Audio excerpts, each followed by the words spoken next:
Hello, it's Greg House on Swivel News. I hope this time works. I'm going to check here again and see if this time we're live. I may have an issue. Oh, I don't know what's happening here. This don't look right.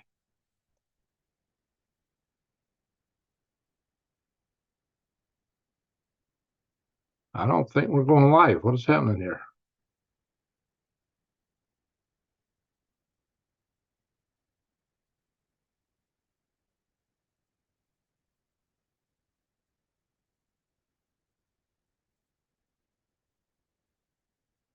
Well, here we are.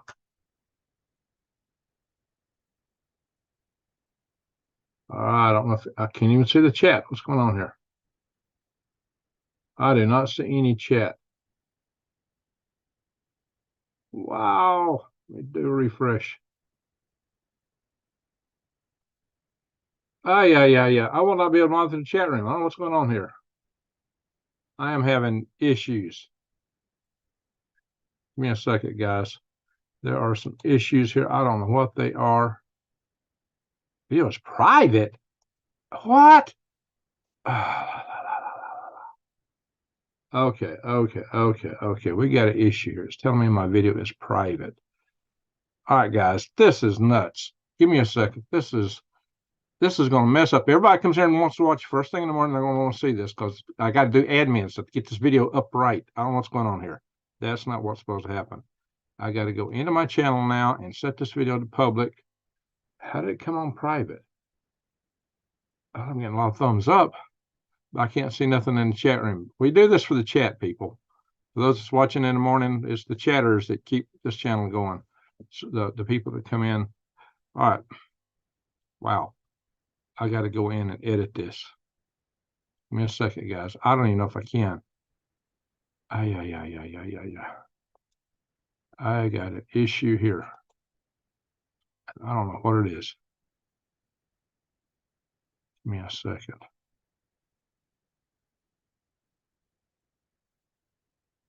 This should not be happening.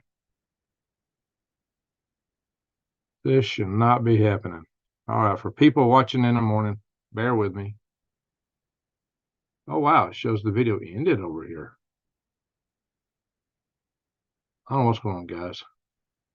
Let me hit a refresh again. Oh, that's the earlier version. I see. Hang on. No. Ay.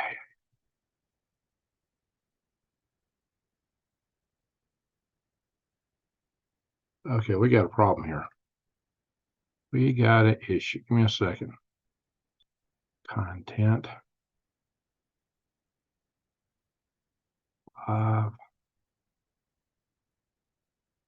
It's listed here as being public. Why is this?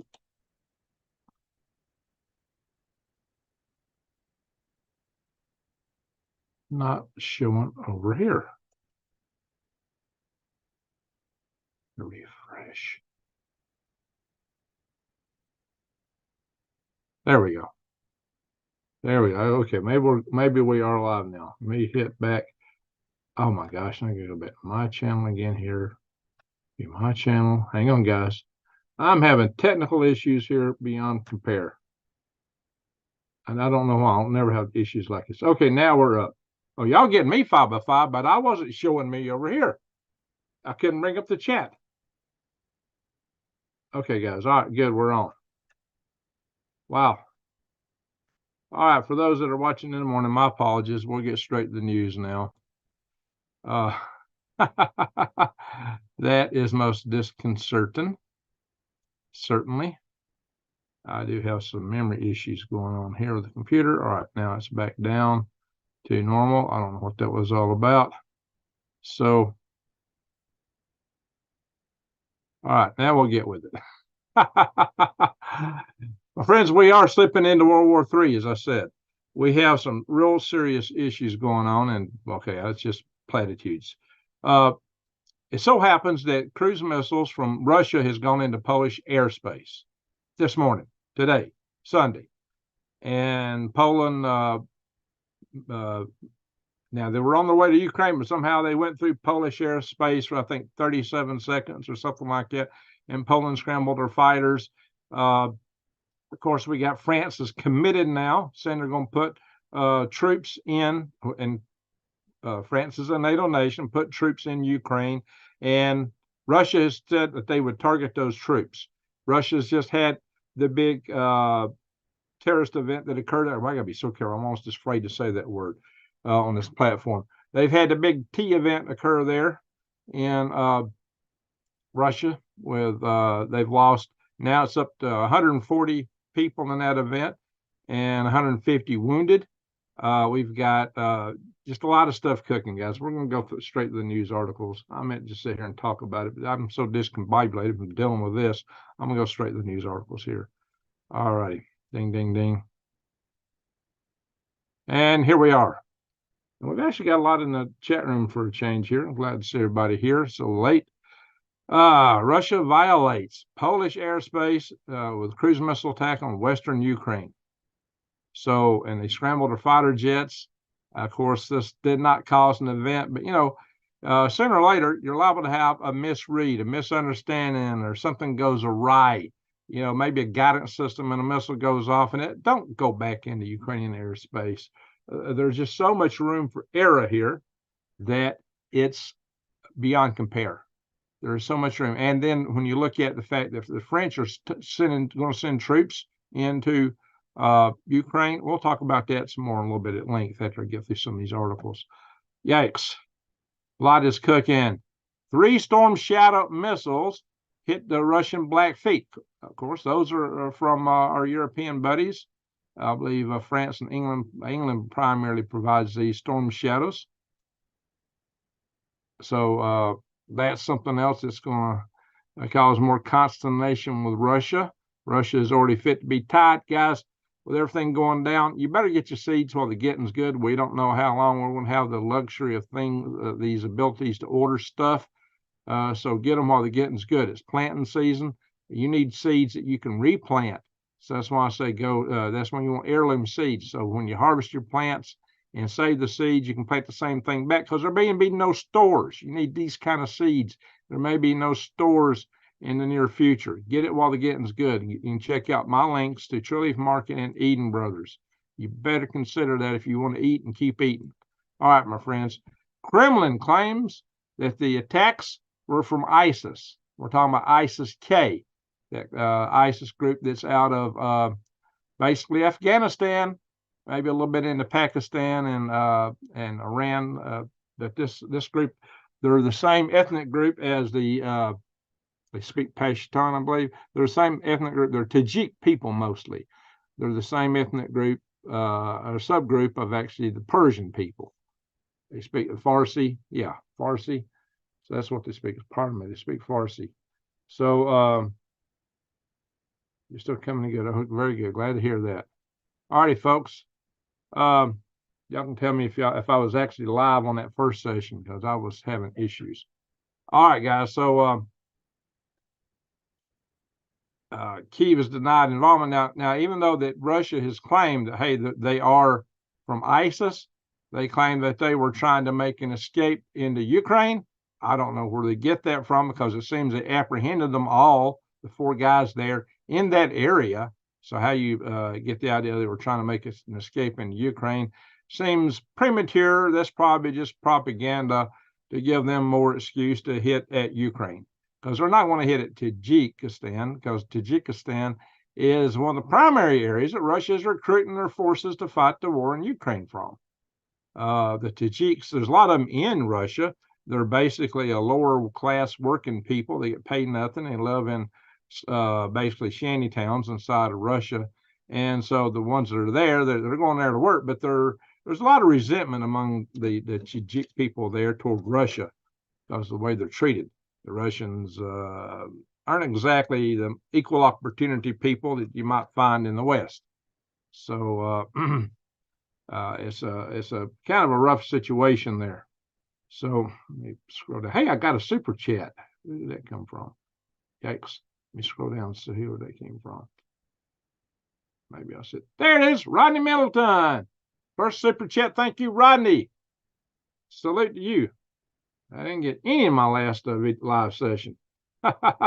So salute you. Except later, Michelle sent one through my online link through PayPal through my website. So I'll give a shout out to Michelle and you, Rodney. All righty, guys, let's go on. Putin says the gunmen were trying to make that escape into Kyiv. He's probably going to use that just as more excuse to pound Ukraine even harder. So who are these ISIS-K people and why would they attack Russia? That's what a lot of people would ask here. Well, like I said, the K stands for Khorasan, or how do you pronounce that? It's that, here you go, from the Islamic State of Khorasan. I'm not sure I got the pronunciation correct, but I'm probably not too far off. Yeah, it says that they tried to establish their own little caliphate across Afghanistan, Pakistan, Turkmenistan, Tajikistan, Uzbekistan, and Iran. Like I said, ethnically, they're the same people as Iranians. They're basically Tajiks. Everyone they captured was the Tajik group. And there's a lot of rumors as to who might have been behind this, whether it be the Ukrainians were blaming it on Secret Service in Moscow, the Russians, some people here blamed it on the CIA, but U.S. and Russia both have said it's ISIS, although Russia's still trying to point a finger at Ukraine. So, guys, I don't know. What we do know is that Russia has been fighting ISIS in Syria for some time. Of course, it's a little different brand of ISIS, but I assume they taking the same name. They're a brotherhood type organization. Now, a very good video was done on this by Steve Poplar. Apparently, he's still in the area, not yet left. He sent me an email. I need to reply to his email. I got an email from Steve Poplar. He didn't even know that we were over here on this channel, so I guess he just found out. So Steve's a good guy. He did a real good video on that. Watch his video. He goes in great detail about that. I already knew that Russia was recruiting a lot from the Tajiks. I already knew that the situation with Syria. I don't know if he mentioned that part, but he went in great detail. He's been to Tajikistan. He's been there. So anyway, guys, Putin has vowed, revenge, as you might imagine. He has to, just to save face with his people. So yeah, something will happen, but he won't be. But see, he's pointing the finger at Ukraine, even though they've said. Now here it says 11 T people captured. I saw 4 earlier, so that's a bigger number. What Zero Hedge is saying. All right, so but the numbers that were taken out are higher. Like I said, it's gone up over 140, with 150 injured, maybe more. Anyway, so back to this Paris thing. Yes, we're going to talk about this a little bit. This is a kind of reminder coming out. This is a Ukraine, this is United Kingdom website here, news site. It says Paris would have just 2 minutes to prepare for a Russian nuclear attack, and apparently a Putin ally warns of this, and we know that because it's a short flight time from Russia to France, unlike from Russia to here. So what's happened here is that the French have their very own French-derived, French-tested nuclear weapons, their own nuclear weapon force. The French, England has nuclear weapons too. Some suggest that they're really from America, but I think, England was quite involved in nuclear weapon development. They have their own nuclear weapons. Almost 4 a.m. past your bedtime. Sorry about that, Judy. We'll try to be quick with the news part here. The nuclear weapons that France has, they actually reduced their number very significantly, maybe down to 1/3 what they had. They already got 200 and some odd now. They used to have over 600 nuclear weapons. They've cut down their number of submarines down to about 1/3. Their number of warships have been cut down to about 1/3. France doesn't have near the strategic forces it had. And there's a lot of debate about where France is spending their money, because France has decided to up the ante and put in a lot more money on defense spending. But they're not investing in army They're not investing in troops. They're not investing. In fact, they're cutting the number of armored vehicles that they were going to develop. So they're not putting in the armored vehicles, not putting in the conventional forces. France is beefing up their nuclear forces. They're beefing it. So France is taking a line. If you hit us, we're just going to have to nuke you. Now, see, this is where this could really escalate fast, is because France just, they deem that they just don't have the wherewithal to put enough conventional forces up. Maybe they're hoping the conventional forces in Poland, maybe a little bit in Romania and Germany, would carry the day for conventional forces to counter the Russians if Russians went through Ukraine. But it's quite likely that Russia might go to war directly with France because they're pointing a finger at France and saying, hey, we're going to target your forces. So this could escalate in a very unseemly way quickly, since France seems to be relying on their nuclear forces. And France used to have a nuclear triad. They had the ground-based missiles, they had aircraft-based nukes, and their naval nukes. They got rid of the ballistic missiles, so they're down to Air Force or aircraft, and whatever the aircraft wing is, and their Navy. So that's how the France would deploy those. So this really ups the ante toward potential nuclear war. Now, in the old days, the Cold War, it's said by some that Russia's advancement plan, should they go to war with NATO, was to stop at the Rhine. And the reason they would have stopped at the Rhine was because at the time France had some odd, something like 600 nuclear missiles and had a nuclear triad. France is weaker in that respect today. So it could be that Russia would just roll right up to the Eiffel Tower. There may be Russian tanks right there in Paris. So, and if without the nuclear response, France has not much way to stop them, to be honest. So is France making a mistake? There's a lot of internal debate in France, and some of the generals there are arguing that Macron, or Macaroni, as I like to call him, is taking the wrong tact on this. And maybe he should double up even more on defense spending and still put in the conventional forces.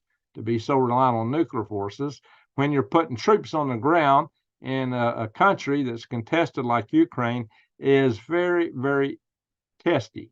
That is putting us on the slippery slope to World War III, maybe a nuclear World War III. So let's hope that don't happen. But guys, we're almost in this for the ride now.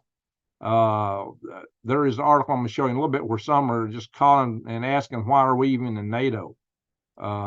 Just like I've been talking about. Actually, that article suggests that we should kick Europe out of NATO instead of us withdrawing. Yeah, what's the point of NATO then, right? So it's really strange stuff here. Anyway, Russia is preparing 100,000 soldiers for a major offensive right now, as Kremlin says. It is at war, and that's the other thing. They have been calling this a special operation. The Kremlin has called this a special operation for over 2 years. Now they're calling it a war. As you remember, they just last night or yesterday, day before, they were putting out a major attack in Ukraine. They took out another dam on the Dnieper River. They didn't blow the whole dam up, but they took out the hydroelectric portion of it. They targeted the generators there, apparently. And so there's power outages in some of the areas in Ukraine due to that. So this is escalating. Definitely escalating. I expect it's going to escalate more. And yes, Zaporizhzhia nuclear power plant area was impacted by Russian missiles, which really strikes me as odd, because the article I saw just a week or two ago, or not a few days ago, claims that Russia had turned the Zaporizhzhia nuclear power plant into a full-blown Russian military base. So why would Russia attack their own place? I don't know, guys. It's just, there's a lot of fog of war here. This is who knows?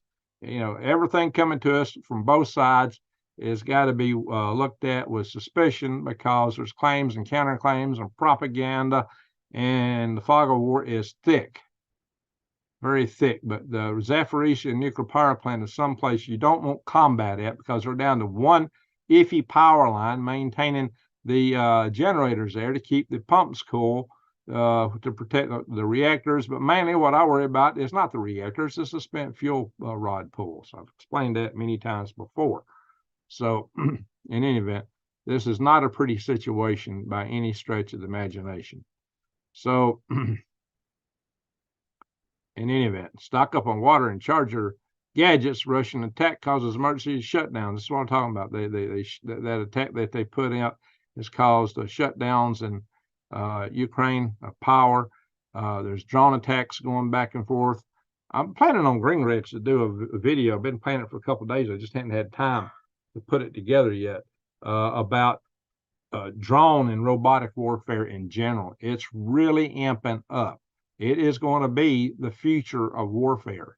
It's not going to be the big tanks, the big ships. It's drones. Drones are already showing us their capability. It's off the scale. 48 thumbs up. Okay, I hope we get more. We got 72 in a room. All right, folks. So Russia seems to be using the same Ukraine playbook for Moldova. There is Moldova, excuse me. I don't know why we got a local town called Moldova. I mean, Monrovia. That's what gets me messed up there. Moldova. I call it Moldovia a lot, I think. Moldova. So Moldova is that state that's just west of Ukraine that has the Russian contingency in the eastern provinces of it, the eastern section of it, called Transnistria, which wants to break away from Moldova. They want the Russians to come in and take care of them. They've got supposedly the biggest stockpile of munitions in the world there. So some people say it's all rigged to blow up. I don't know, guys. It could be some more fog of war stuff, but Moldova is don't want to be a part of this, but that's one of the countries that would help them the Russians to fill the gap south of the Carpathian Mountains. So they are a natural target, and Lukashenko pointed to them when they first went in Ukraine, suggesting that they would be next, and Moldova is not a NATO nation. So Russia may consider them fair play. So here's the article. Time to kick Europe out of NATO's house. And what this article is really talking about is, what does Europe buy America anymore? What does it buy America? They say that we are holding on there due to nostalgia, due to a lot of people's memories of their families having come from Europe, such and so forth. And he makes the case that the Europe today is not the Europe that those ancestors came from, that there's great differences or social differences. And he's really here picking on some of the kind of policies that some of these European countries have been putting out, which may not match the taste of American policies, very woke type policies, I would say.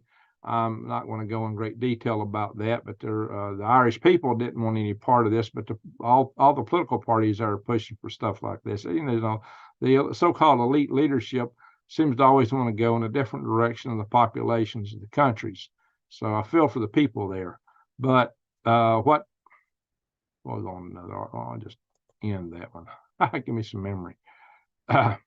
So what does it buy America being part of NATO now? We have defended we have defended Europe for over 100 years. World War I, back ended in 1918. This is 2024. It was World War II, Cold War. We put a lot of American money and blood into the defense of Europe. And he was making the case that the Europeans won't stand up and spend their share. A lot of them won't spend the 2% of their budget, their GDP that's been requested to be part of NATO. They just won't do it, and because they expect that America is going to come in and take care of everything. Well, our budget's busted over here. We're $34 trillion in debt. We can't man our own military anymore. We can't recruit enough people to go in it. So that's an optimistic viewpoint for the Europeans, which collectively have more people than we have, and collectively have a bigger GDP overall. Carol, thank you. Salute to Carol for the nice super chat. That's 2 tonight. Appreciate that. All righty. So uptight policy says deep function 100,000 -1. So thank you, Carol. You and Rodney both. All righty. So this is a big question. Why are we in NATO? I've had you guys voting here in the past, and the votes y'all threw up here was, hey, we should pull out of NATO. What it's done is it's pulling us into World War III. Why should we be part of that? I think that's a good question. Why are we not debating that here in this country? Because I think the current system is just not that. Even Trump is not talking about pulling out of NATO. He's just talking about trying to get the other people to pay up their fair share. So, really good question here. Maybe we should reevaluate our alliances. Should we ally with, still stay allied with maybe England, United Kingdom? Since we're in AUKUS with them, that's another defense alliance we have, which is an alliance against China, which probably matters more to the United States right now because our biggest enemy in the United States isn't, well, it's probably inside the Beltway, to be honest. But all that aside, it's China. And as we deplete, we get still wrapped up in the Mideast and in Europe. It's going to be hard for us to deal with. It's going to be hard for us to deal with China as is, and we can't take on war on two fronts. We're just not going to be able to do it. So we need to have a national discussion on this stuff. Anyway, here it is: drone attacks shake Russian oil refineries, civilian casualties reported in Belgorod. As you can see, the Ukrainians are hitting those oil refineries, but President Taterhead don't like it. He's asking them to stop. Hey, don't be hitting oil refineries. It's going to cause the price of gas to go up. Why is he worried about that? Not from the military standpoint. He's worried that the oil prices going up is going to cost him the presidential election. So Ukraine says, we're not having any of that. We're going to keep hitting them because we got to hurt Russia where their funding's at. So, guys, I'm not taking sides here one way or the other. I'm just telling you what the perspectives are. And right now, President Taterhead is more worried about getting reelected than anything else. So, global implications. Military leaders want a growing China, Russia, Iran alliance. Well, they forgot to throw in North Korea, and they forgot to throw in Venezuela and some other countries that seem to be part of this. But the fact of the matter is that this alliance is getting stronger. We have driven the bear into the dragon's lap. And China's actually come out and said now that if we attack Russia, they will defend Russia. They'll attack on that basis. So we got so many ways to get more with China right now. It's not funny.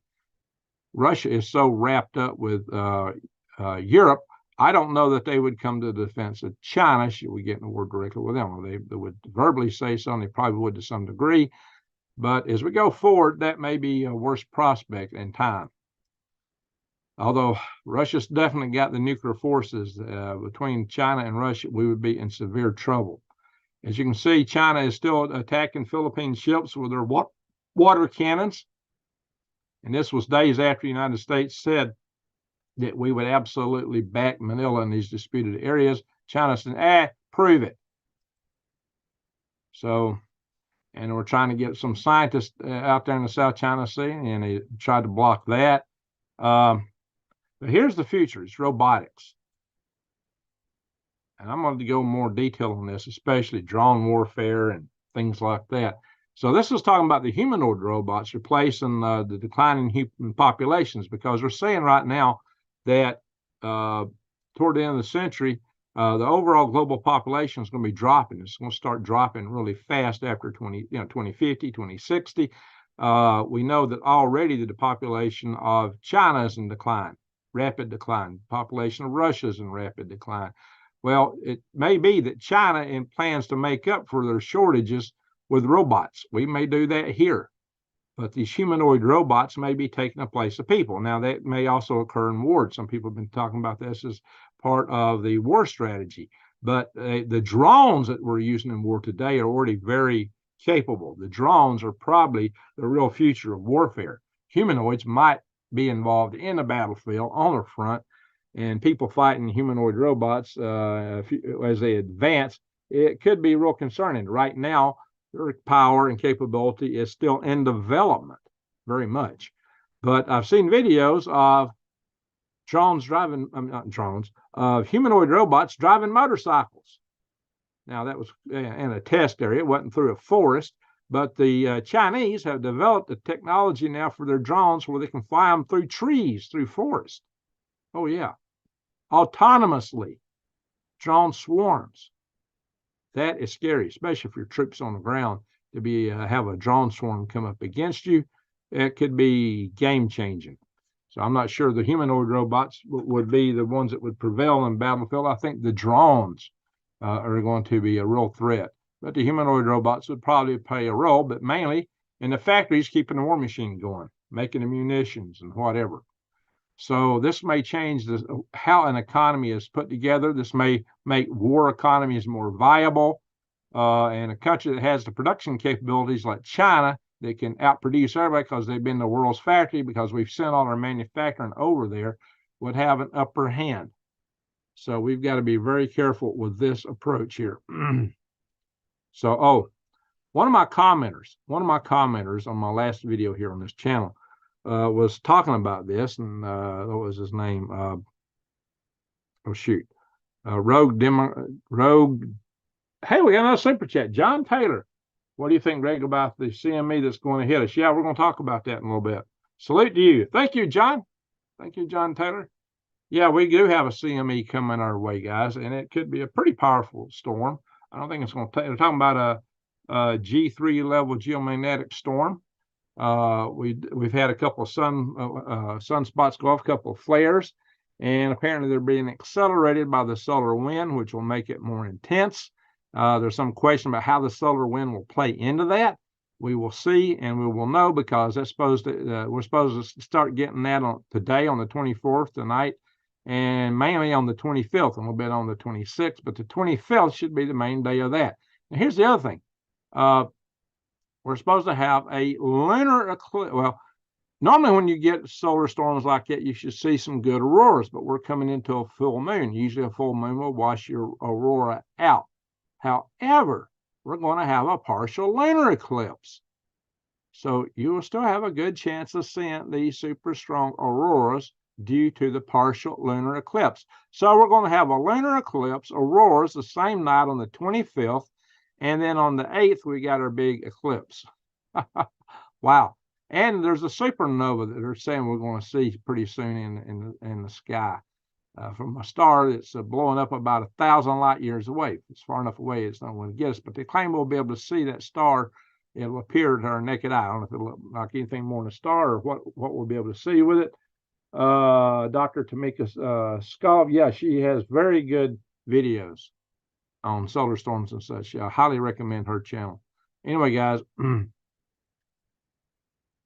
there will be no day after. Hopes fade to end the war in shattered, traumatized Gaza. So what this is saying is that the chance for a clean truce really don't exist. I don't know if this is the one. There's another article. Where is it? Is this it? No, maybe I don't have it open.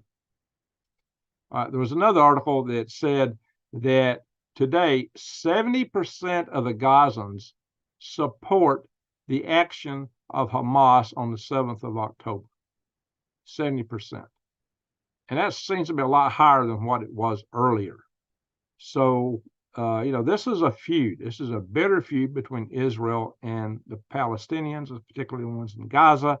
And it's got the whole world now turned against Israel. So, and that's exactly what Hamas was looking for, was to turn the world against Israel. Basically, they hit Israel to bait Israel into taking action to hit them. How do you win a war when you're doing exactly what they wanted you to do?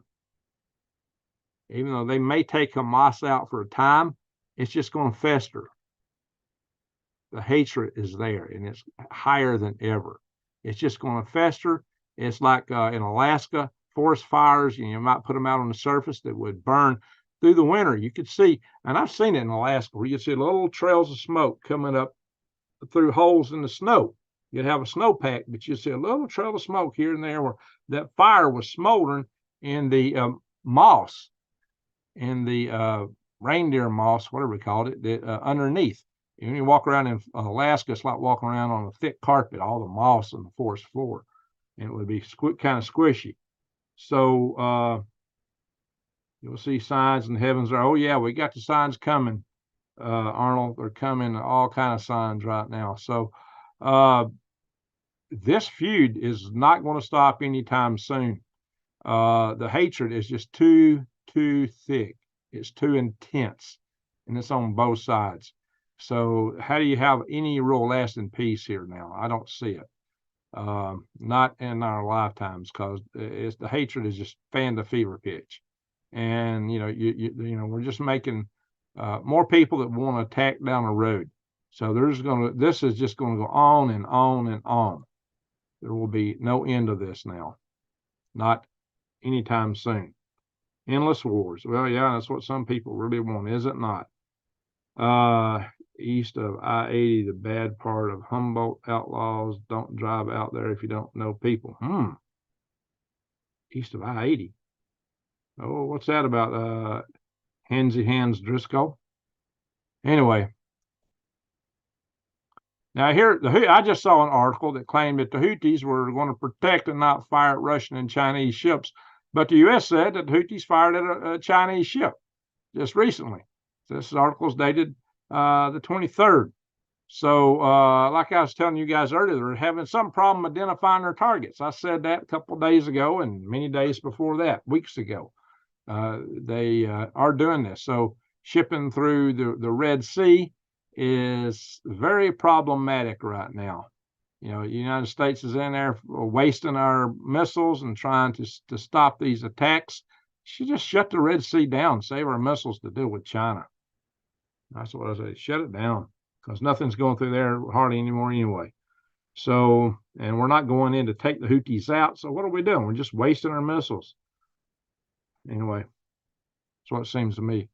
If you guys think that we need to stay in the Red Sea and continue to fire those missiles, oh yeah, I saw an article also that I haven't put up here. It said that our aircraft carrier, the Lincoln, USS Lincoln, is busier than it's been at any time for an aircraft carrier since a full scale war like World War II. That they're exceedingly busy dealing with all these missiles being launched and drones and so forth. But we are definitely expending a lot of the stuff that we will be coming up short for to deal with China. And it said we've only got a few days worth of supplies to take on China, but we're over here expending them in the Red Sea. Well, shipping through the Red Sea is, down to a crawl. It's been disrupted, and we've not done anything that picks that up. So I already got a question if that's a wise thing to continue doing. If you think we need to stay in the Red Sea, I'm not saying one way or the other. I just got a question. Ready nothing about jets from going to Ukraine. They said it's another YouTube channel. Well, Russia's been bombing Ukraine for some time. Yeah. If that's what you're talking about. They've been doing it on and off. That's not new. Why not bombing capital city? Russia needs. Yeah, they've got some booming going on both sides, guys. Lots of aggressive marijuana farmers out of Humboldt. Oh, anyway, so tell you what, if y'all think that we should stay, that the American Navy should stay there and continue to swat at Houthi missiles, put a 1 in the chat room. If you think that we're wasting our ammo and should save it for dealing with China later, put a 2 in the chat room. Well, let's see what you guys think. Should we continue this? I don't see that we make any gains. We've been over there for a couple of months now, swatting those drones and missiles, and they just keep coming. We've hit the Houthi bases that fire them, and it's like whack-a-mole. We hit them over here, and they pop up over there because they got a lot of stuff coming from Iran. Iran just throwing a lot of stuff. Iran has a lot of missiles. It just seems to me that we're playing whack-a-mole. We're not willing to go in and take out the Houthis, and we know that would take a major ground defense. It'd be a major war, and the Saudis weren't able to do anything with it. So, yeah, what are we accomplishing? I'm surprised no mod ping Discord for live. Okay, hopefully somebody will put that in Discord.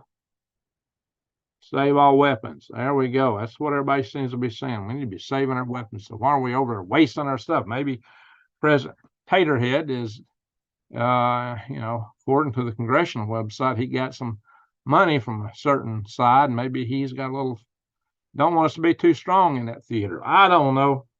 I'm not saying it's the case, but you know, it's just a lot of weird stuff. Why are we over here wasting our ammo on a country that we're not having any effect on? The Red Sea trade is down. So what are we over there doing? What are we accomplishing? I just don't see it. Everybody said too, we need to save our ammo. Well, that's kind of where I'm leaning. Anyway, our troops here are active duty, our retirees.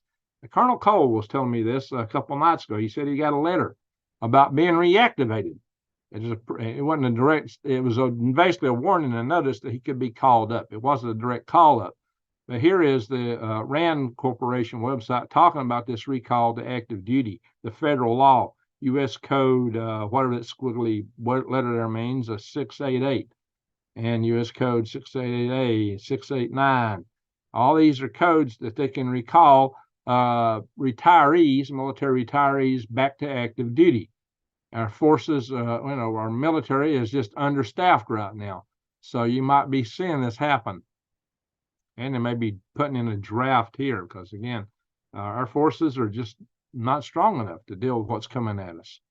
And if you think Iran is weak, if you think Iran is backwards, consider this. Think about what precision they had striking a base in Syria from Iran. I mean, they struck it within a city block, just as accurate as anything the U.S. has. Their weapon systems are absolutely as accurate as ours, the good ones. They may not be giving the best to the Houthis, but they're giving some good stuff to the Houthis. But they have shown that they have the capability to deliver anywhere in Israel. And that's probably what that was all about. It's probably just a reminder to Israel, oh, yeah, Israel, look at this. We can hit you anywhere, anytime.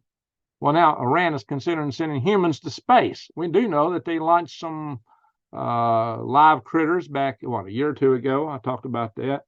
So they're talking about, hey, Bama J. So this is definitely a statement from Iran. Hey, we got capabilities. We can do stuff.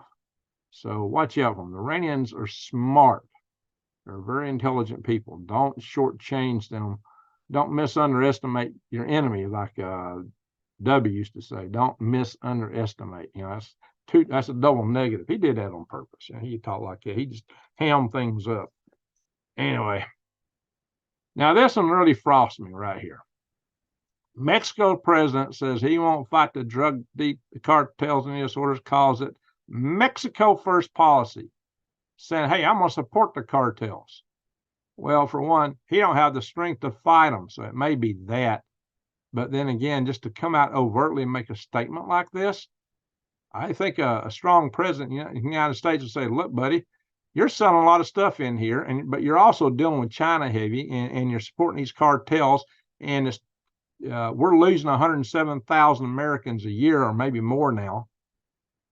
I would consider this an act of war, and if you don't change your policy, we may, the least action might be to shut you off completely, shut off even trade.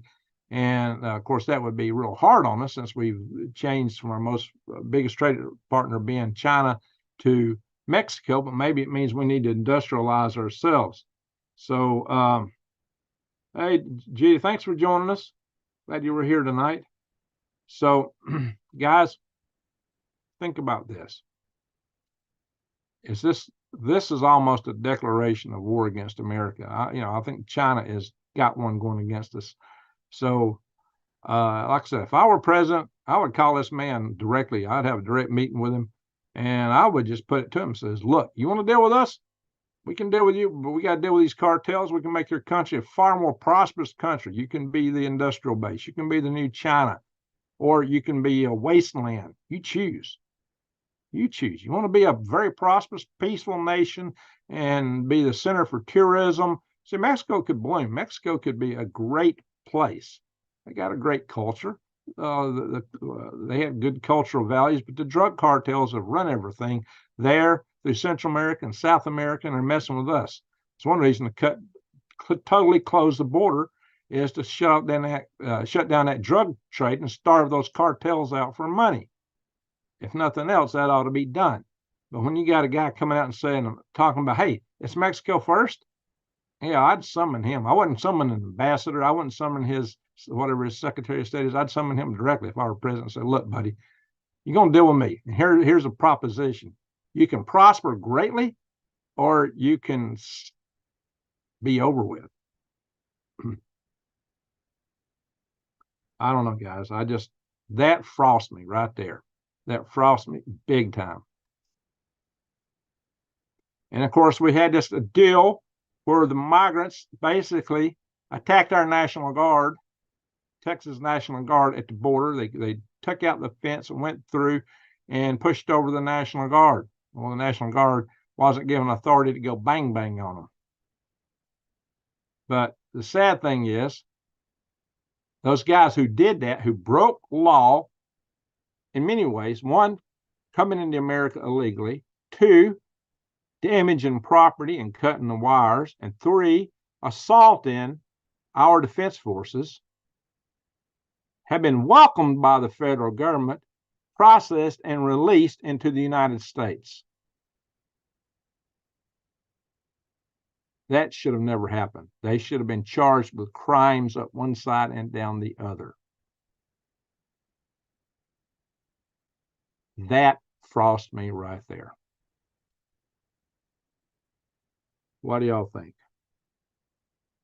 If y'all think that these guys should have been released in the United States, put a 3 in the chat room.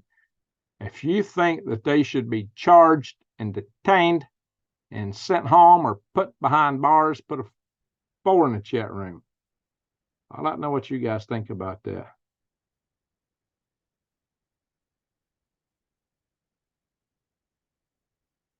Anyway, I don't know. That just the idea. Okay, very good. You got past all that now. Welcome into the country.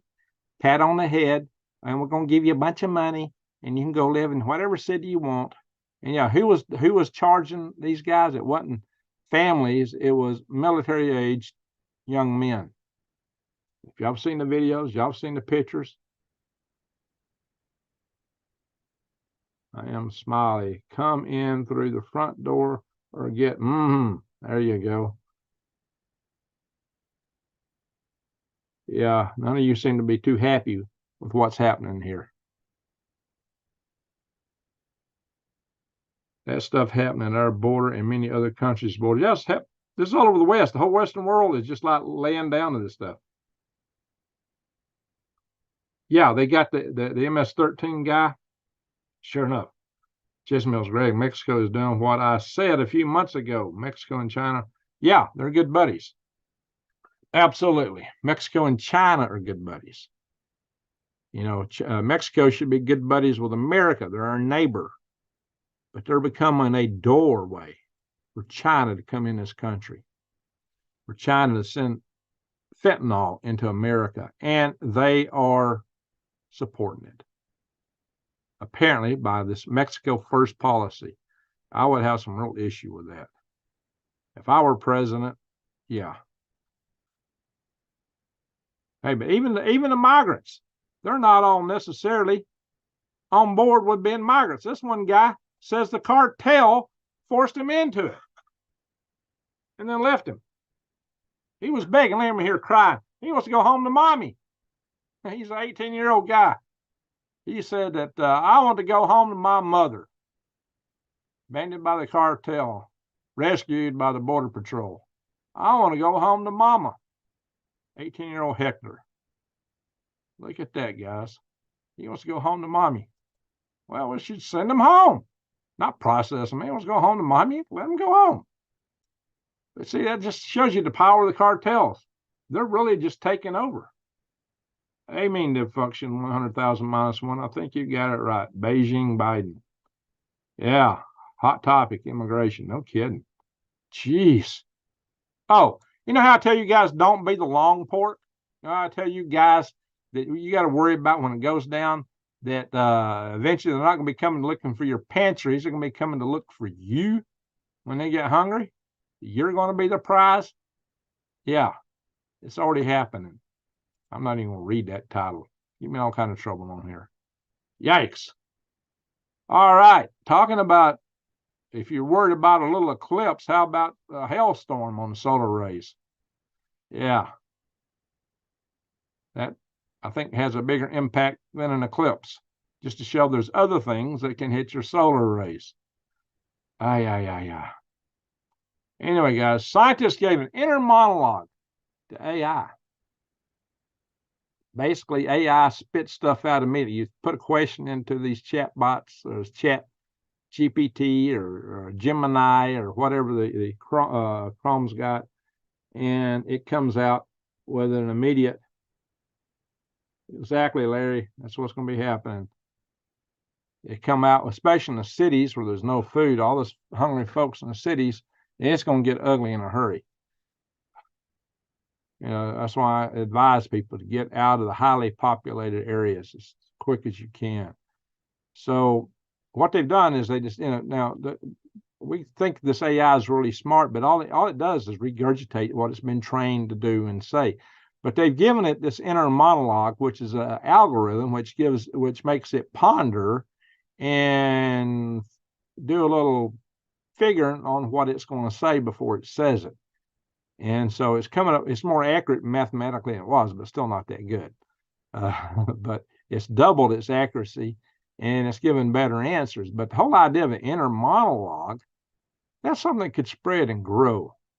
I mean, could this give the AI the capacity that resembles thinking? I don't know, not human thinking, but some kind of thinking. Typing in the dark and missing keys. Okay. Yeah, I get it. I know what you meant when you said they'd eat each other. Yeah, that's what I've been warning about too. That's why I tell you guys, don't be the long pork. I'm not kidding when I say that. I can't even talk this article, but you can see what it says here. You know what, guys? This certain lab is now developed. We do know this lab has developed a version of which is 100% fatal in just a matter of a few days on lab rats. Let's hope that don't get out. Jeez, and why are these guys developing this kind of stuff? It's horrible. Anyway, now back to the vehicle side of things. You know, they may, even though, they're trying to mandate electrical vehicles from President Taterhead and a lot of other countries around the world, people don't want them anymore. So now the latest tactic coming out of England is to tax the older petrol cars, the gas and diesel burners. That's what they call petrol. They call it gasoline over here. But they're wanting now to put taxes on these cars. And you can bet this is an idea that will spread to other countries. And over time, those taxes will go up and up and up until they're unbearable if these guys continue to do this. That's why we got some serious talking to do with some of our legislators. That's got to be stopped. And the financial strains on us and what's happening with the dollar, you might want to consider going to defy the grid. And you can buy gold, silver, gold bars, bullion, coins, and my favorite, of course, is these gold backs, which I've shown you many times because it's actually gold and it comes in a small enough quantity to be fungible that you can go out and buy eggs and bread with them, like a gold bar or a gold coin, which has got so much value in it that it's just hard to transact. So think about that. Yeah, Elon must have been warning about AI from the get-go. Anyway, guys, so let's look here at the earthquakes. Wow, a lot of dancing going on in Puerto Rico. Look at all that. They dance hard down there. Of course, San Andres. Wow, look here. Fort Bidwell, California. They had one over there the other day. That area is just shaking. And look at this. Sequoia, Oklahoma. 2.9. We got any Yokies in the house tonight? Westbrook, Texas. That's in the same general area we see them, a little bit farther to the east. Of course, Hawaii is shaking. You get a lot of them here off Costa Rica and El Salvador, Nicaragua. Peru got one. We're close to Nome, White Mountain, Alaska. We got one right here. Well, I can't click on it for some reason. Beluga, Alaska. Mid-Atlantic Ridge is shaking. Let's go out a little bit, see where else is shaking. Whoa. We got some big ones down here. Rodney up north of you. A lot of big ones over here in Indonesia and that area. Wow. New Guinea. Papua New Guinea. That's like 2 or 3 of them right there. Papua New Guinea, 5.2. And that's a smaller one here. 6.9. Solomon Islands, 5.1. Indonesia, 5.7. Pegara Lam, however you say that, 5.3. And Gorontala, I can't even pronounce that, 4.9. Up here in the Philippines, you got a couple. 4.3, 5.2. Wow. A lot of shaking going on here, guys. Rand's got a couple of them. To Bandar Abbas. Hey, wasn't Bandar Abbas where they had a big old ancient city that collapsed? It had been there for thousands of years. Looks like we got one up here in, looks like Afghanistan. Yep, 4.0 in Afghanistan. Wow. All right, y'all asked about solar storms. Well, here it is, guys.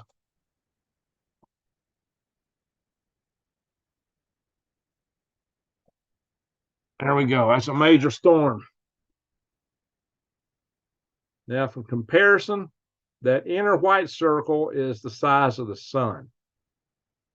Earth would be smaller than the white line. It would be a dot. You couldn't even see inside that white line. This is huge mass ejections. Coronal mass ejections, huge. All right, 3615's got some bigger sunspots than it had. This was all little bitty spots are beefing up, it looks like, and it's aimed right at us. Right at us.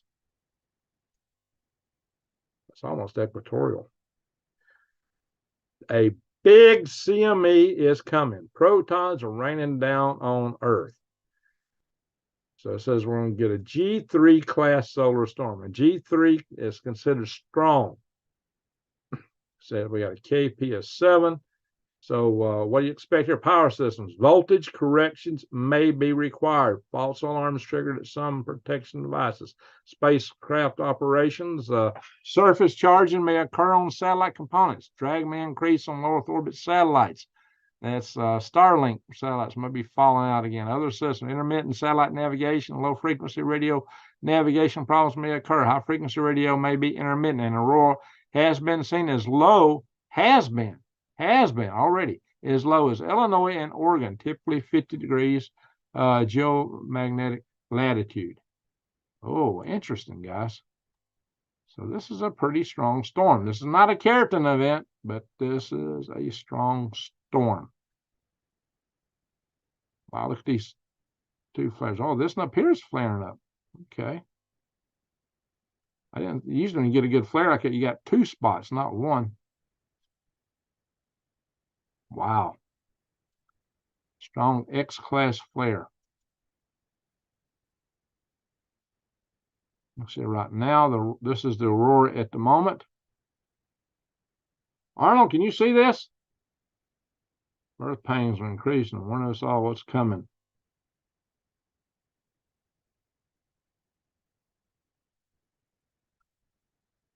Arnold's up in Alberta. He might be able to see that if he can go outside if it's not cloudy up there. Got a lot of snow out west, though, right now. Lots of spring snow. Asteroids. Nothing in the forecast that we see is coming between the Earth and the Moon. That's good news on the asteroid front. And weather, we'll take a quick little look at it here.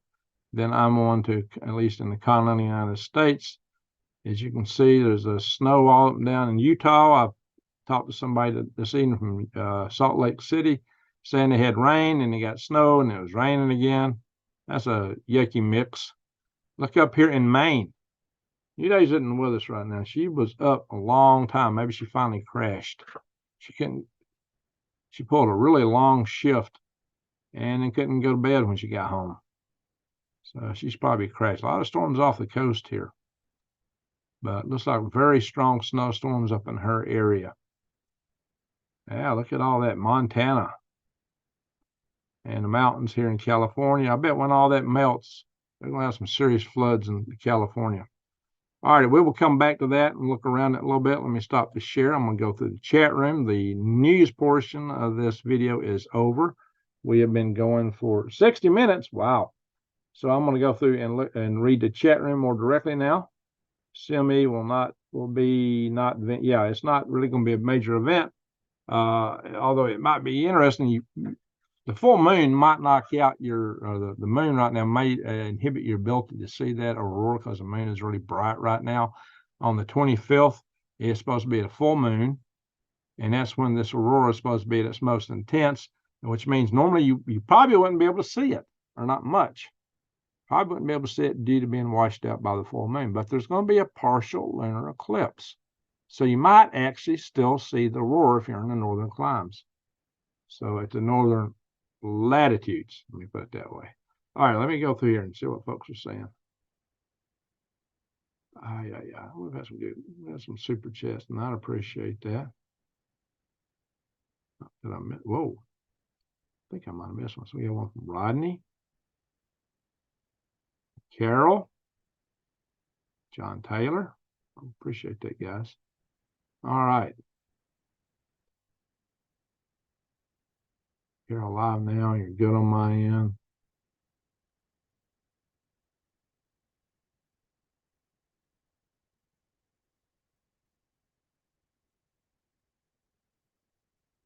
Why are you breaking YouTube? Yeah, I was getting mixed messages on mine. It said my video was private. And I want to be private. I never set for them to go private. And I went in and went into my back door on YouTube, and it said it was public. So really? That was just weird. Wasn't able to pull the chat up. Time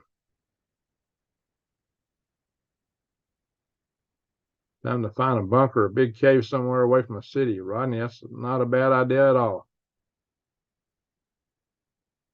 Greg used code word there. Yeah, you're right, Joseph. This is not a freedom of speech platform, most unfortunately. The garden is planted. All right, Michael Sherman. That sounds great.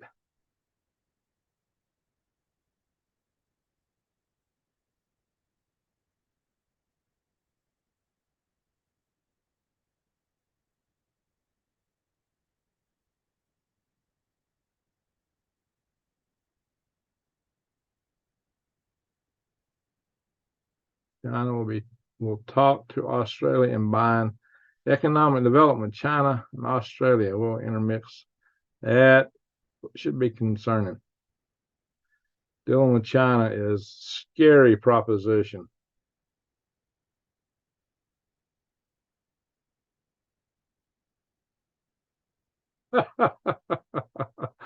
Jesse, oh my gosh. Yeah, Germans sure ran through them like hot butter. Clay B, good morning. We got a lot of excitement coming real quick, it seems like now. No kidding, too much. California's a good place. Only California need looking after it's self-contained. Yeah, maybe we should build a border around California.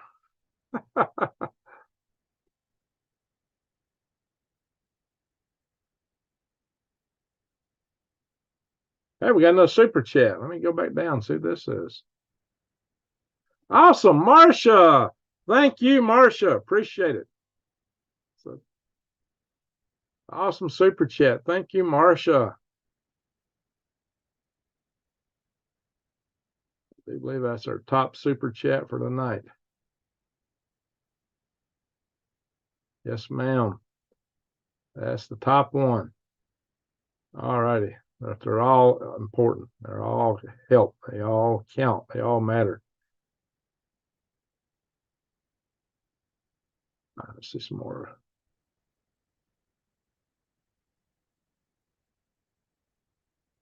Intermix. Rodney, Australia get told what to do by America. Well, Australia picks their own path. Underwater drones, there's those.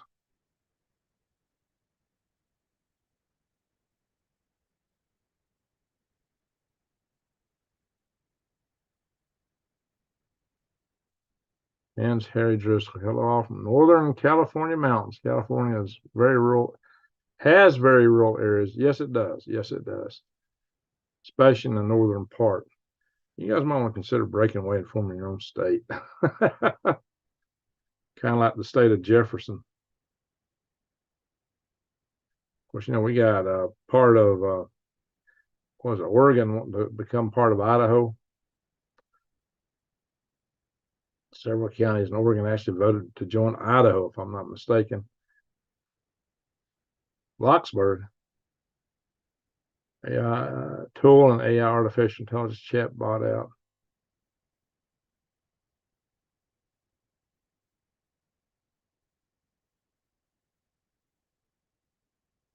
Oh yeah, they're shutting down power plants, and a lot of power plants have been shut down in Arizona.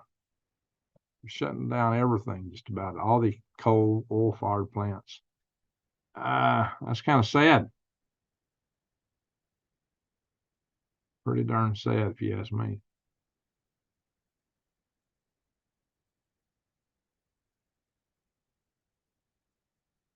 Exactly, it's Bloxburg. Boston Dynamics. The good ideas, people. I see. Intermix says good ideas. People love economic development and good farming practice. Oh yeah, it's nothing. There's been articles coming out talking about, what was it, Oregon, I believe, is shutting down farms for the good of the people. Yeah, shutting down farmland. I've heard the same kind of thing up in Maine. Several states are taking, oh, we need to shut down these small farms for the good of the people. That's what they're saying. Just like in Europe, they were trying to shut down farms, for the environment. Yeah, how are you supposed to eat? Jeez. These elite, they don't care. Eat the bugs, It's like, let them eat cake. Yeah, they're going to be dying on caviar and steak big time. Telling you to eat the bugs, telling you to ride your little tricycles around, in a 15-minute city while they live high and mighty. Hey, we got a super chat. Well, they live high and mighty. Let me scroll down so I can get us that super chat. Rodney Middleton, must be coffee time. Hey, Rodney, to that, I will take a sip. Got some coffee right here in my Snippy mug. See that? It says chill out. It says we're too stressed up. Too stressed.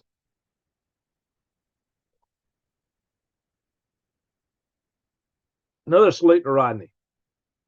All right.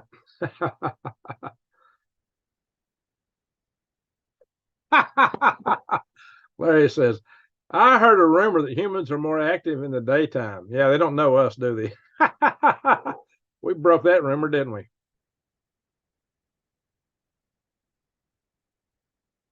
Arnold says, when laws change, people adjust their ways to continue with their lives and survival techniques. Then the laws make it illegal to grow your own food. What will they have us? What will they do to have complete control? That's what they want. They don't want you to do anything that gives you any independence, to have any control of your life, because they want to completely dominate it and put you on CBDCs, social credit, living where you own nothing, you rent everything, and you got to have their social credit approval to pay for what you rent to qualify to be. And what happens if you don't have the social credit? What happens? You're in bad trouble. You think it's Beetlejuice? We're talking about the star that's exploding. Now, there's another star they found that's exploding. And that one's 1,000 light years away. I think Beetlejuice is 600 light years away. Now, Beetlejuice, when it goes, will be visible in the daytime. That will be visible in the day sky, they tell us. That'll be an interesting thing to watch. Of course, Orion will be missing its right shoulder thereafter, but I don't know. There'll be a big nebula there. It will probably be Still a big nebula for some time. That would probably be visible for some time to come. Funny, we act like animal, humanistic, badly unhumans. Yeah, we have lost our humanity to a large degree. That's one of our problems today. Yeah, unfortunately. So let's go back up. Ding, ding, ding, ding, ding, ding.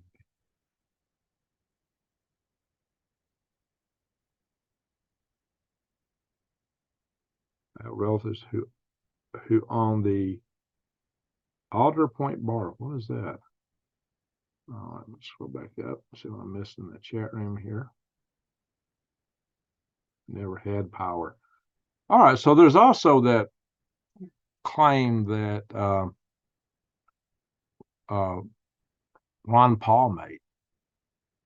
Ron Paul told us he had a date, an exact date that we lost control of the government. Probably lost it before then, but he gave a specific date which was really a sea state change of things, a pivotal point in our history that has been, according to him, pretty dark ever since. And that was the 22nd of November, 1963.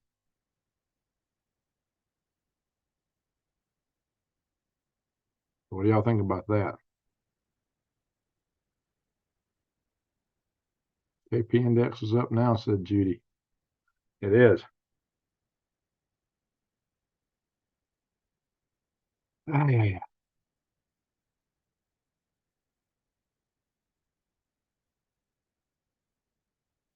Jordy Prepper. Good morning, all from Great Britain, England. Very good. We got Great Britain in the house.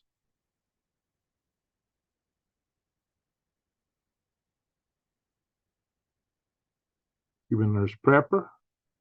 No tonight, no what?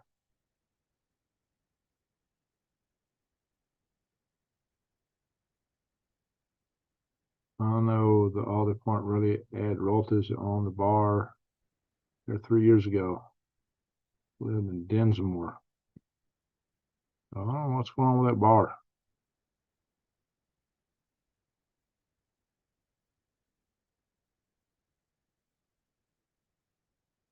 C. Arnold, hello from South Oz in Australia. Hey, C. Arnold, we got another one. CJ Arnold.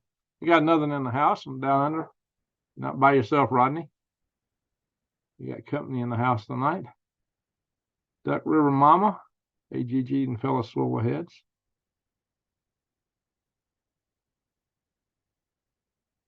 Intermix, drugs, arms, gangs. Yeah, questions, lots of questions.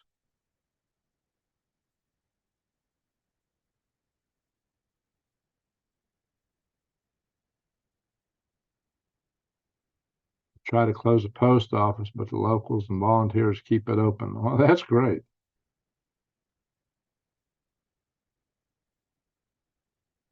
Well, you can come back. All right, Alaska, so don't smash your face in your dinner.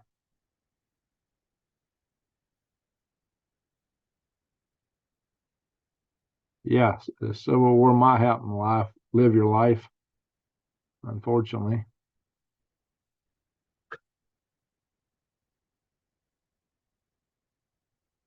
Hey, we got another super chat. Wow.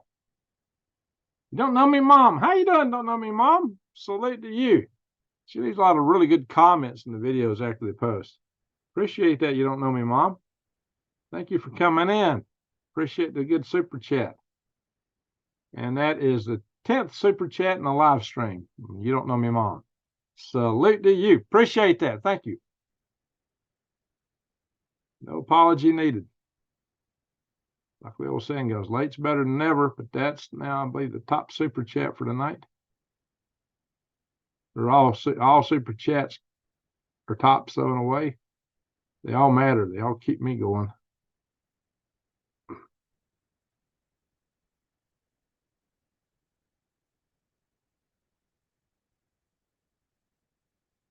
There you go. Tell my prepper fans what's good is to prep up if you're going to perish. And I tell my prepper fans what good is prep up if you're going to perish in the end. I don't know where I'm going to place. We're not all going to perish.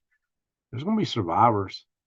And I hope to be among them. It's going to be challenging, but even nuclear war don't take out everybody. The worst thing is going to be those nuclear power plant spent fuel rod pools, and whoever might remain out of the cities that's pouring loose into the countryside. Everybody's not going to perish. Now, if you get a nuclear winter, it's going to be really rough. That's where you need your long-term food storage, guys, and have enough seeds to put some back and save them. Yeah, go to prepwithgreg.com. Don't forget that. We got specials over there. Prepwithgreg.com. Get your long-terms. If you're growing food and putting it up, fine. Go to the big box stores and buy your beans and rice. Do all that. Buy some canned goods. But what I like about the food with, if you go to prepwithgreg.com, is that it's easy to bury, easy to bug out with. Those buckets are sealed. It's lightweight, easy to transport. Yeah. Getting sleet and Vernon. Ooh, man, I hate sleet, Jesse. Yeah, we had like 2 inches of sleet here back over the winter. Sleet's nasty, especially up there. You're in the hilly country. Yeah, sleet's not my favorite. Yeah, we'll check out your area here in a little bit. What's the name of the star that's going supernova? It's not Betelgeuse. It's another star. I can't tell you right off the top of my head here. Where in the United States best not to live? Cities is the best place not to live. Any highly populated area. Any place next to major military installation, especially if it's a strategic nuclear installation like the ones up in Wyoming and Montana and the Dakotas, even Colorado.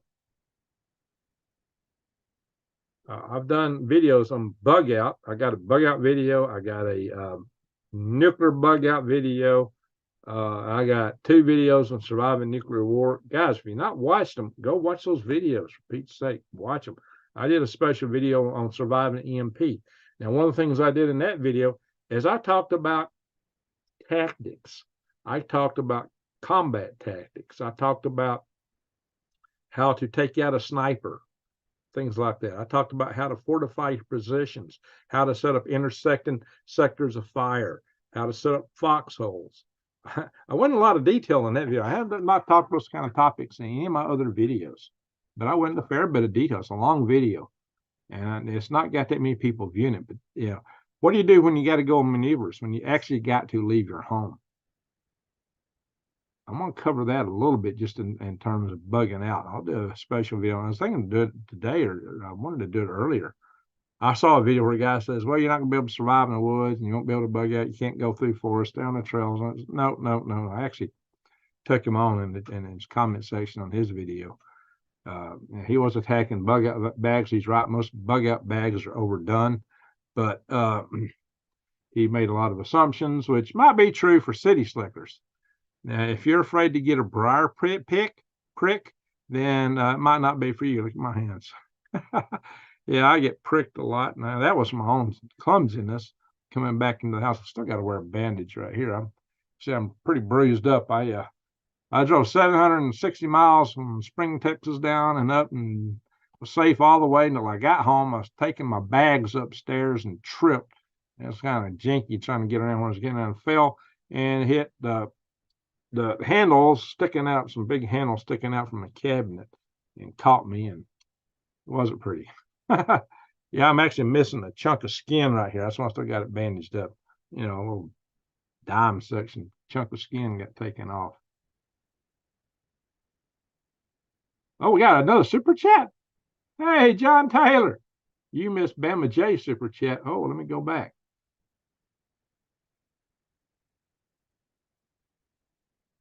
My mom was 20. All right, so how come I didn't see that? Hang on. Greg, wife asked me if you were here or coming out since you're having storm after storm. Yeah, the word out in Arizona is when I come, it brings storms, especially rain. Every time I go out, it rains like crazy. It'll be a few weeks probably before I can get back out there. I start bringing some loads of stuff out there. All right, Bama J, give a super chat. We'll sleep. There it is. Wow. Thank you, Bama J. Salute to you. Beautiful. That's a real nice super chat. Thank you, Bama J. Wow, we get some super chats tonight. I appreciate that, guys. Sorry I missed that. I was up scrolling. I didn't even pop a bubble up on my upper screens. That's what I watch for. When I'm up scrolling, it should pop a bubble up. I didn't see one for that one. So trying to go through some of the chat here. Chicago is going nuts today because, like New York City, we're full. Steffords, yeah. So tell us about it. I mean, in New York City, putting National Guard in the subways. Yeah, there's a lot of crime has gone up in New York City, although the left side of the spectrum, oh, everything's fine. Yeah, I posted some articles about stuff going on with the economy and other things. And in my Facebook page, I've got about a third of my subscribers are people from the space community, and a third of them are just a broad range of people from organic gardening. And then we get our prepper community in there. So a lot of them are on the left side of the spectrum. And when I post certain topics on there, it's like kicking a hornet's nest. They all jump in and leave comments, and some of them don't agree with me. But they post all kind of crazy stuff. You know, it's like, really? Like the economy is doing great. It's never done any better. Really. Just there's no crime. Yeah, right. Right. Steffers, tell us about it. Is it as bad or getting as bad in Chicago as New York City? Chicago's been a rough place. No kidding about that. Love, Earth, history, intermix.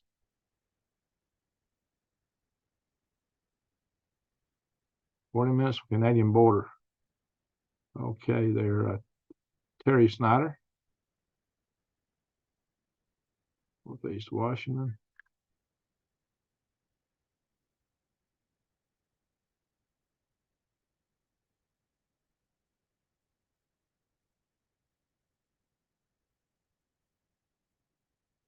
There, look up. There's several papers under the past peer review on solar activity.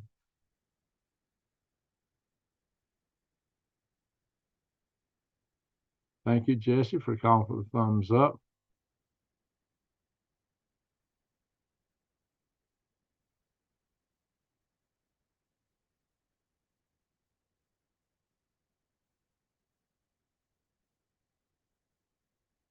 I'm back down the bottom of the chat.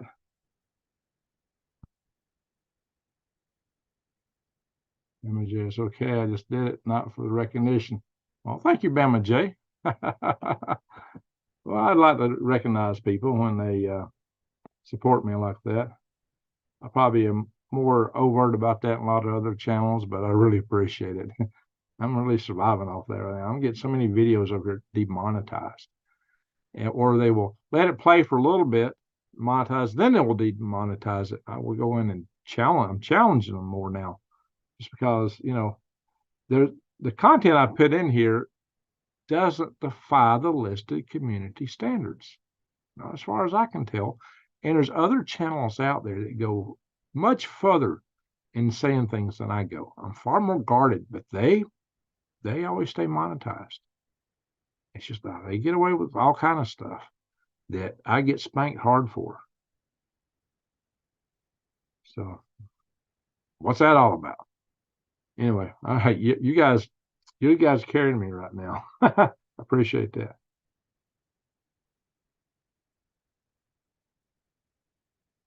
Terry Snyder says, sorry, Greg, I meant if you're a Christian, you believe in the Father, and you die. If you're not right with God, you will perish and go there. All right, Sheol. The Hebrew word for it, Sheol. That's what they called it. Now, we use the word Hell, which is actually the name of a Nordic god. in the Woden, the tradition of Woden and Odin. Odin, that's the same. Odin, Woden, nice.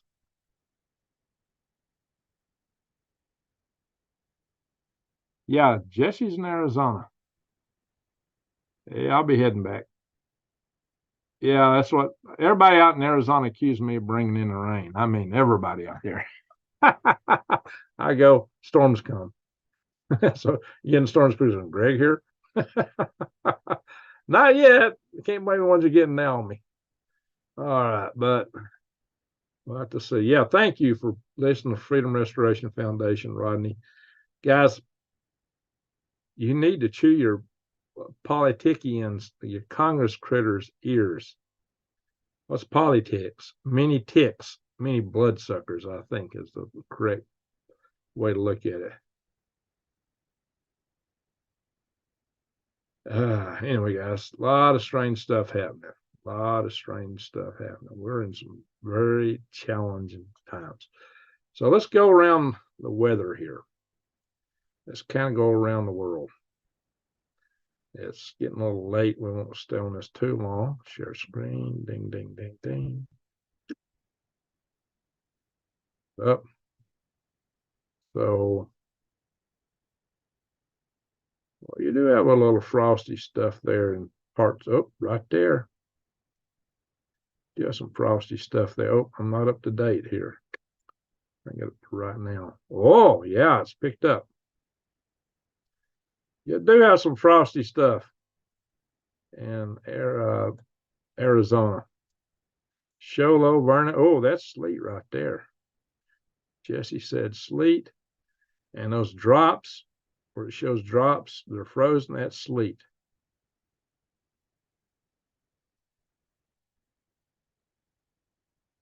Now Jesse's over here. Looks like it's turning to snow though, Jesse. Now what's that? Is that sleet right there? That's something strong over here. Don't look like it's up in my neighborhood yet.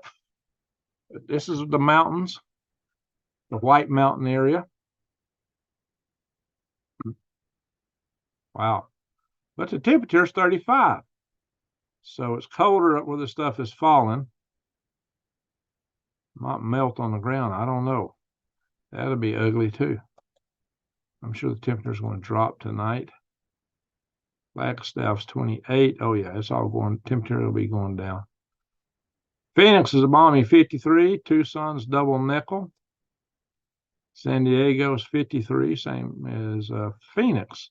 Phoenix is actually cooler than Tucson.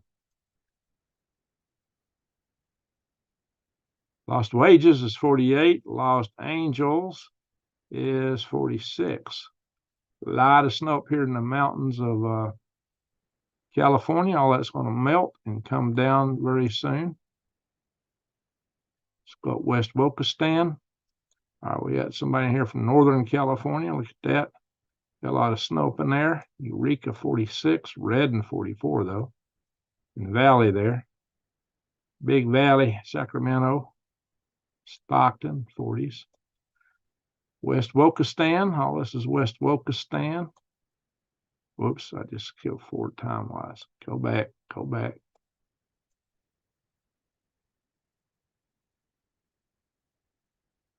'30s, 40s, inland 30s, 40s on the beach. Same thing up in Washington State. Seattle's 44, Olympia's 46, 30s inland. Yeah, we'll go up the West Coast and come back down. Yeah, we got Alaska Soul in here. We got anybody else from Alaska in here tonight? We used to get several people from Alaska. Not seen a few of you guys. Some of our Alaska buddies not been pining in here as much. Like Wasilla's 35, Anchorage 34, Kenai 37, Homer 37, Cordova 35, Valdez, where the oil port is 32. Delta Junction is 35. Fairbanks 34. The pipeline goes right through here, just west of Delta Junction, right across Fort Greeley. Actually, it goes through north of Delta Junction. There's a bridge across the Tanana River for the pipeline. Probably one across the Yukon River. Pass in the Brooks Range is 7. Dead Horse is 17. Barrows 5. Wainwright's 3. Point Hope is 1. Coldest temperature I've seen in Alaska. All right, let's go back down. Check out Alberta. We get some people in from British Columbia time to time. 100 Mile House, 25. Blue River, 10. Bear Lake, 21. I believe I've driven down next to this lake here. If I'm not mistaken. Melton. Arlen Destruction Bay on this lake. All right. Pretty cool up in northern Alberta, and the Fahrenheit scale, 3 degrees at Fox Lake. Fort McMurray, 12. Snowing and 17 in Swan Hills. Snowing in South Alberta. Calgary's 12.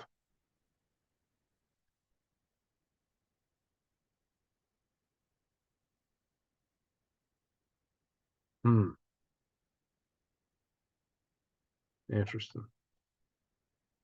Over here in Nateland, Humboldt 7. Moose Jaw is 17.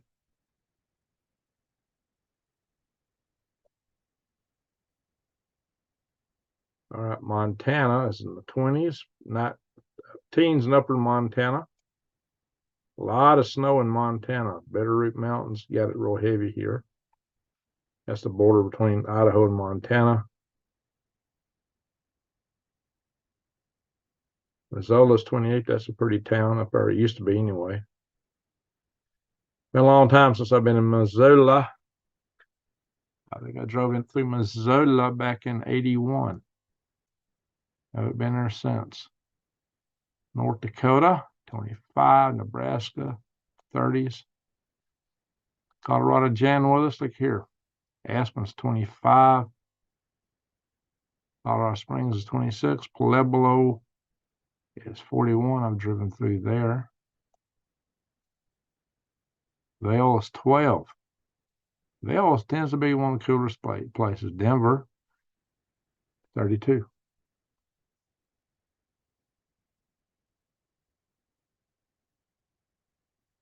Dallas is 59. Planet Houston is 59. Austin's 59. It was hot when I was in Planet Houston a little over a week ago. It's hot. All right, we get a lot of Okies in here. Tulsa's 52. Oklahoma City's 55. Arkansas, where's Michelle at? We're missing Michelle tonight. 46 in Fort Smith, 44 in Fayetteville. I think she's in this area up here. Little Rock's 43. Had a tire job done in North Little Rock once. Arkadelphia is 44. Louisiana. Lafayette. Spent a night there recently, 50 degrees. Yeah, I spent a night in Lafayette just a few days ago, a few nights ago. You got to go to dinner.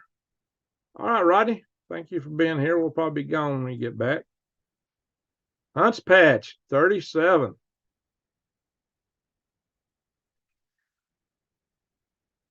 Birmingham is 41. Ardmore's 37. It's probably 37 degrees outside here.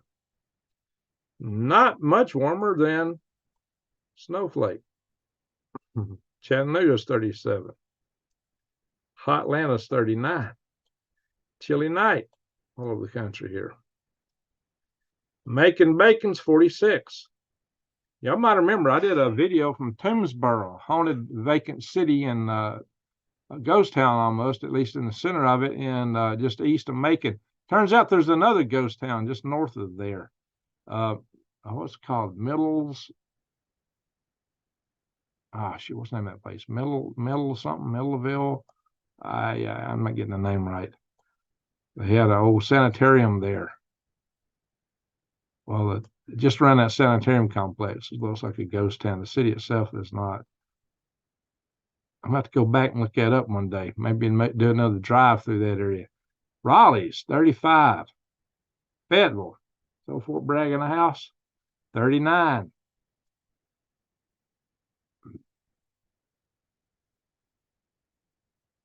32 in Richmond. Washington, D.C. is 30 below freezing. New York, 28. New Brunswick, 28. West Ballygolly, Virginia is in the 20s.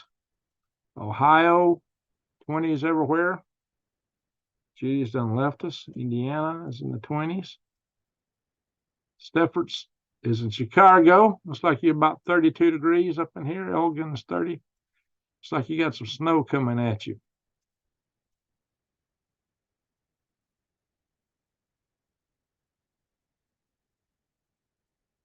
Iowa, Desmond, Des Moines, whatever how you pronounce it, 34. Des Moines, Iowa. St. Paul, Minnesota. Up in Bryan, Perindy 26. All 20 is here in southern Perindy. It's like most of Minnesota's in the 20s. Teens in upper Minnesota. Upper Peninsula of Michigan's in the teens. Upper Michigan's in the teens. Oh, teens through most of Michigan. Lansing, 17. 20s in lower Michigan. Detroit's 23. Detroit, Rock City, Toronto, 21. We got people in Ontario a little bit. The teens through much of Ontario. We have some single digits up north in Ontario.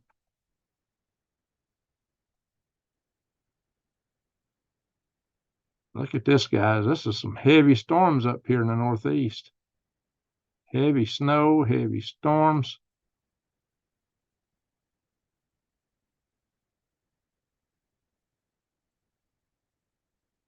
Wow. Portland, Oregon, down on the coast is 25. Zoom in. Houghton is 19. The eclipse is going right through Houghton. You know, it's coming in the United States right at Eagle Pass. The eclipse is coming in right at Eagle Pass. What about that, guys? All right, let's go international here. We'll go to the east first. Well, we got somebody here from England, and we'll work our way back down under.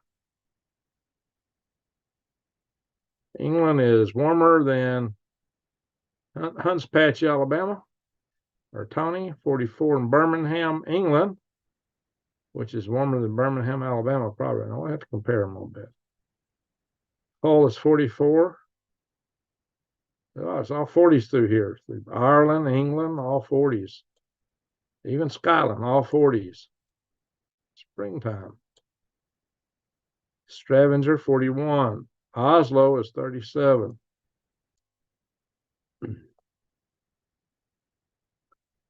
We used to get somebody from France in here a lot. Well, I'm not seeing him in a while. It's all 40s in France. I've been to Turin, 57 in Turin. I saw the Shroud of Turin. I've seen the Shroud of Turin in Turin, or Torino, as they called it. Warsaw is 43. Minsk, Lukashenko land, that's where the capital of Belarus is, 39. Kyiv, 48. Moscow, 37.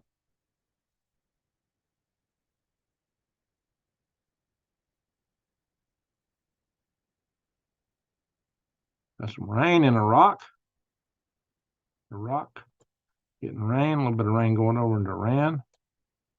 Beirut, 61. Acres, 64. Amman, Jordan, 57. Riyadh, Saudi Arabia, 77. All right. Let's go down. WWIII. What's WWIII going to be at, guys? Say 82 for WWIII. Let's check out WWIII. A lot of rain in Indonesia. That's not a surprise. WWIII, 82. I guessed it. Right on the nose. WWIII is 82.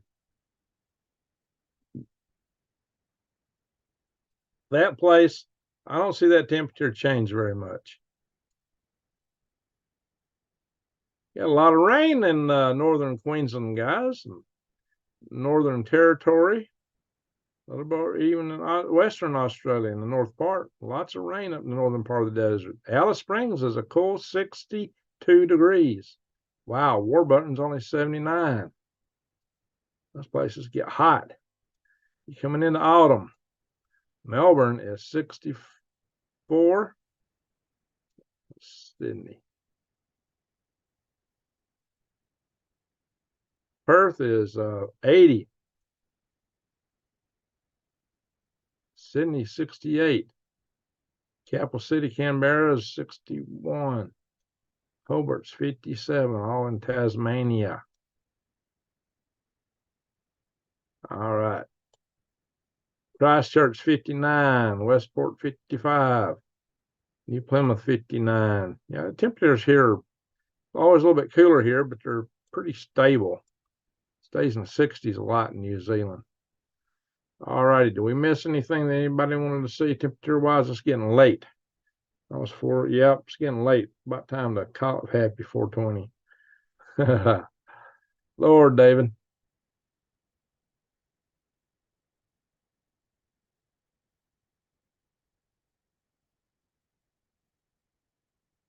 There we are, folks. I want to put on Continental United States and run the weather forward. I don't know if we'll be able to see the.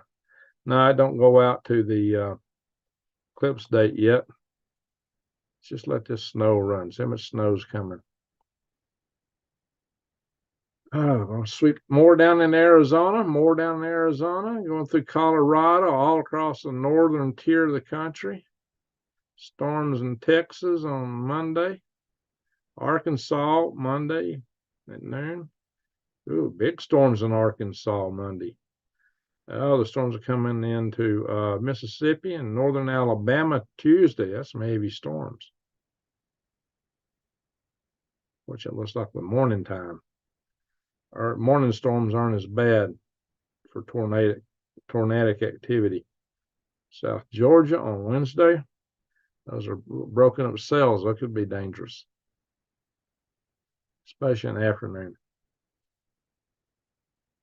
More snow on the west coast and the Colorado and the California mountains and the Bitterroots in western Montana, Idaho, Thursday, Friday, Salt Lake City. Oh, we got another little moisture coming into California. You get more rain Friday, Saturday on the end of the month. More snow. The mountains are getting a lot of rain. Los Angeles on Saturday the 30th. Los Angeles. More snow in Nevada. Wyoming. Wow, Wyoming and North Dakota and South Dakota. Getting a lot of snow up in there. Colorado on Monday of the 1st of April. A lot of snow on the 1st of April in Colorado. A lot of snow in Colorado. A little bit down through Arizona. Jesse Mills, you might be seeing some of as late as the 2nd of April. Probably even after that. All right, there's the weather. Stop the share. Halo. All right, we've been an hour and a half. Now the U.S. government wastes money trying to research connection with solar. Okay. All right, Carol. Good night, everyone. Well, good night, Carol. Thank you for being here. Salute to you for the super chats. And Fazioli, how you doing? You got up arrow. Did I miss something? Tracy Broken Wings. Good to see you in here. Just woke up. Got to get some coffee. I'll have a toast to you there, Tracy Broken Wing.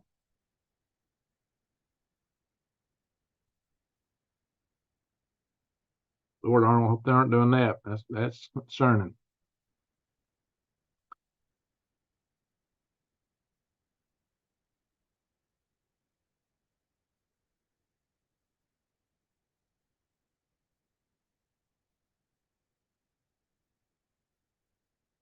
All righty. Something odd. Chat GPT says Easter's on April 7th, also says eclipse on the 7th. That's weird. That's not true. Your advice is taxable. Oh, Lord, Larry. Oh, we got 96 in here. All right, guys. How many thumbs up we got? Let me hit the refresh, see what we're at. Thumbs up.